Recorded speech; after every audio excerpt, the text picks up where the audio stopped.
हम अहिरवार जी के पास चलते हैं। प्रदीप जी, कांग्रेस निश्चित रूप से छिंदवाड़ा में भी उसने काफ़ी मेहनत की और वो परंपरागत जगह थी और लोगों को एक बार अगर वहाँ से नकुल नाथ हारे थे तो एक उपचुनाव का मौका मिला था, पर वहाँ पर भी लोगों ने भाजपा को जिताया। अब ये 2 उपचुनाव हैं और दोनों उपचुनाव में जो है कहीं ना कहीं कांग्रेस ये फिर से ये कोशिश कर रही है कि हम कम से कम अपनी विजयपुर की सीट तो वापस ले लें, क्योंकि हमारे साथ छल हुआ है, हमारे जो नेता हैं वो मंत्री बन गए और हमको छोड़ के चले गए। तो क्या जनता के बीच में ये मैसेज कन्वे हो रहा है कि ये एक प्रकार की राजनीतिक धोखाधड़ी है, ये अपने लाभ के लिए, हमने जिनको चुन के भेजा था उन्होंने हमारे मतों का अपमान किया है, और इस तरह का मैसेज देने में क्या कांग्रेस सफल हो रही है? और क्या आपको लगता है कि बुधनी, जो कि जहां शिवराज सिंह चौहान लंबे अरसे से रहे हैं जहां के प्रतिनिधि, वो सीट भी क्या आप टफ फाइट देने की स्थिति में है?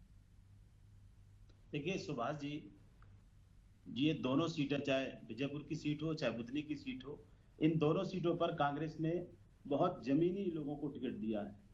विजयपुर में लगातार 6 बार से कांग्रेस जीतते आ रही थी और स्वार्थ में किस तरीके से रामनिवास रावत जी ने भारतीय जनता पार्टी का दामन थामा और भारतीय जनता पार्टी लगातार जिस तरीके से लोकतंत्र की हत्या कर रही है वो सबके सामने है। अब हमारी बहन कह रही थी कि हम लोग 24 घंटा चुनाव के मूड में रहते हैं, तो मैं आपसे कहना चाहता हूं कि आप बीना में क्यों नहीं चुनाव के मूड में जा रहे हो, क्योंकि बीना में जिस तरीके से आंतरिक घमासान भारतीय जनता पार्टी में मचा हुआ है वो उससे डरे हुए हैं। और बुधनी में शिवराज सिंह चौहान जी गांव-गांव जा रहे हैं और मोहन यादव ने घोषणा करी, करोड़ों रुपए की घोषणाएं विजयपुर में करी और बुधनी में करी। आप 20 साल मुख्यमंत्री रहते हैं और 20 साल मुख्यमंत्री रहने के बाद 3 महीना पहले बुधनी में जाके मोहन यादव जी करोड़ों रुपए की घोषणा करते हैं। मतलब 20 साल में शिवराज सिंह चौहान जी ने वहां कुछ किया नहीं। मैं चुनाव बुधनी में पूरे गांव में गया, आदिवासी गांव में गया, ऐसे कई गांव है जहां आज भी बिजली व्यवस्था नहीं है, जहां स्कूल नहीं है, जहां अच्छी सड़कें नहीं है, पूरा इंफ्रास्ट्रक्चर जो होना चाहिए 20 साल के मुख्यमंत्री के क्षेत्र का वो बुधनी में नहीं है। आप, हमारी बहन कह रही कि हमने सदस्यता अभियान चलाया, किस तरीके से सदस्यता अभियान भारतीय जनता पार्टी का चला कि दूसरे प्रदेशों के लोगों को बना दिया गया, अस्पताल में जाके बना दिया गया, स्कूल में जाके बना दिया गया और विवादित इनका पूरा सदस्यता अभियान रहा। भारतीय जनता पार्टी इस दोनों उपचुनाव में निश्चित रूप से हार रही है और हमारे नेता आदरणीय जीतू पटवारी जी के नेतृत्व में और उपनेता उमंग सिंगार जी के नेतृत्व में और हमारे सभी वरिष्ठ नेताओं के नेतृत्व में पूरी ताकत से कांग्रेस का एक एक कार्यकर्ता क्षेत्र में लगा हुआ है। जो वादे भारतीय जनता पार्टी ने, जो गारंटी भारतीय जनता पार्टी ने इस प्रदेश को दी थी, आज इनसे किसान परेशान है, आज इनसे युवा परेशान है, आज दलित आदिवासी समाज को ये संरक्षण नहीं दे पा रहे हैं, सुरक्षा नहीं दे पा रहे हैं। उनके साथ किस तरीके की जाति इस पूरे प्रदेश में हो रही है, सब लोग देख रहे हैं। तो भारतीय जनता पार्टी आज किसानों की मैं बात करूं, किसान किस तरीके से खाद के लिए परेशान हो रहा है, ये सबके सामने है। तो भारतीय जनता पार्टी किस मुंह से चुनाव में जाएगी, और मुझे पूरी उम्मीद है मध्य प्रदेश का किसान हो, दलित हो, आदिवासी हो, मुस्लिम हो, पिछड़ा हो या सर्व समाज के हमारे भाई हो, मतदाता हो, ये सभी लोग कांग्रेस पार्टी को जिताएंगे और बड़ी मजबूती से कांग्रेस पार्टी बुधनी और विजयपुर का चुनाव जीतने जा रही है। जी प्रियंका जी, अभी प्रदीप जी ने काफ़ी कुछ आरोप भी लगाए, बहुत सारी बातें कहीं, आप उससे इत्तेफाक नहीं रख रही थी, तो अब बोलिए इसमें क्या बातों से आपको लगता है कि प्रदीप जी जो बात कह रहे हैं वो दरअसल आपको नागवार गुजर रही है? सब वही बात बोल रहे हैं जो इनको वरिष्ठ ने सिखाई होती है, या हम एक तरीके से कहते हैं कि घुटी में पिलाई जाती है। पर वास्तविक तौर पे बात करें, जिनकी बात आप कर रहे हैं, आपके प्रदेश अध्यक्ष जी, उन्होंने खुद ने स्वीकार किया कि आपके नेता लोग बूथ पे तो जीरो हैं पर भाषण में हीरो हैं, ये उनके कथन है। अजय सिंह जी ने किस प्रकार से नाराजगी आपके संगठन को लेकर जताई, ये सब विदित है। लक्ष्मण सिंह जी के बयान तो आए दिन आते ही रहते हैं। जिस प्रकार से आपने नया संगठन बनाया, उसमें भी उनसे जो दूरी बना ली, वो भी सभी लोगों ने देखा हुआ है।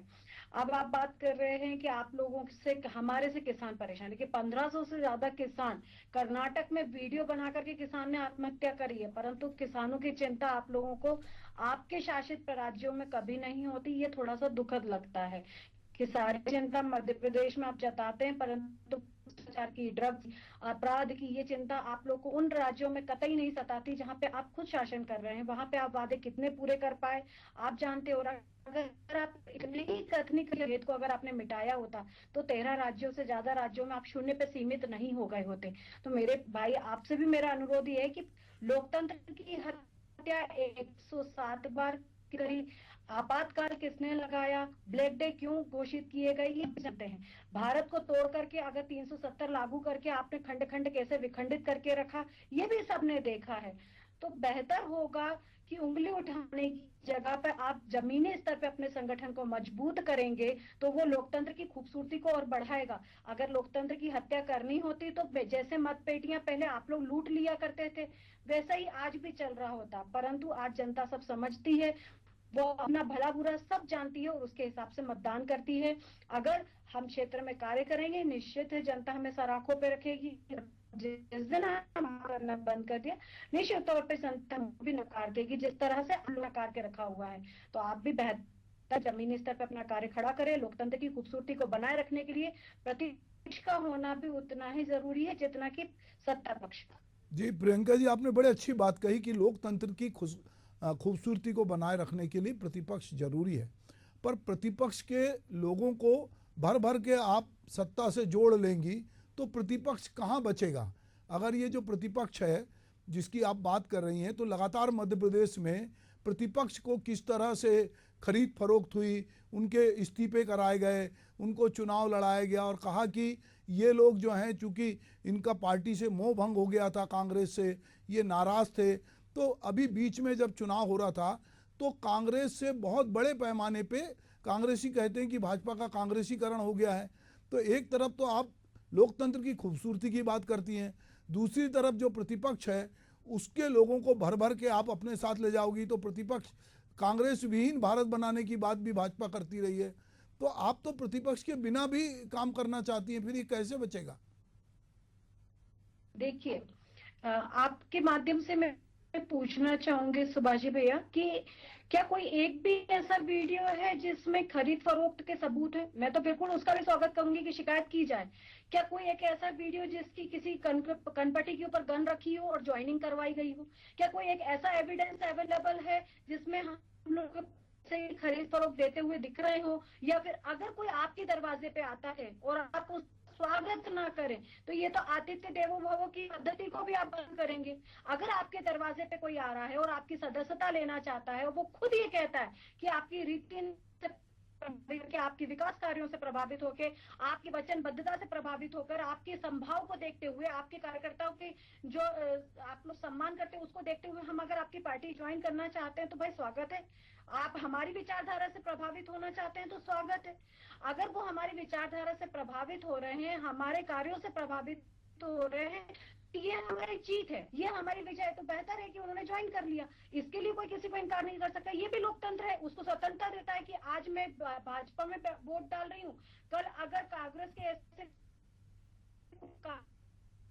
प्रभावित होगा तो हो सकता है वोटर। तो प्रदीप जी, आपके कांग्रेसी लोग जो हैं, इतनी पुरानी पार्टी है, 100 साल से पुरानी, और भाजपा की रीति नीति कामकाज से इतने प्रभावित होते हैं कि वो प्रभावित होकर 6 बार का विधायक जो है वो चला जाता है और उसको बेचारे को कोई प्रलोभन नहीं देते, उसको स्वेच्छा से दरवाजे पे आया तो मंत्री का पद भी दिया जाता है। तो क्या है फिर, आप क्यों इतना कवायद कर रहे हैं? भाई आप जिता के लाओगे, फिर हो सकता है कोई आदमी आपका जो है उधर चला जाए, उसको फिर कोई ऑफर मिले, तो इसमें भाजपा बेचारी क्या करेगी? ये तो आपके लोगों को संभालना पड़ेगा ना, अपने लोगों को। बोलिए अहिरवार जी। सुभाष जी, हमारी बहन बड़े भोले बन के कह रही थी कि हमारे दरवाजे पे कोई आ जाए तो हम उसका स्वागत करेंगे। किस तरीके की कमलनाथ जी की सरकार अंबानी और अडानी के पैसे से गिराई है, कितना पैसों का नंगा नाच हुआ पूरे देश और प्रदेश ने देखा है।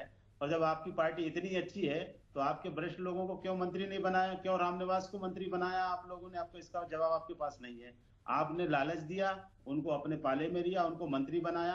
आपके वरिष्ठ लोग जो मंत्री बनना चाह रहे थे वो बेचारे मंत्री बनने की आशा में रह गए और आपने कांग्रेस के हमारे रामनिवास रावत जी को मंत्री बना दिया। अरे तो इसमें तो आपको खुश होना चाहिए ना। आपने कहा ना कि हमारी कांग्रेस के आदमी को बना लिए, तो आपको तो लगना चाहिए चलो हम जनता नहीं बना रही, यही लोग बना रहे हैं। चलिए थोड़ा हम विषयांतर करते हैं, मैं थोड़ा विषयांतर करता हूँ।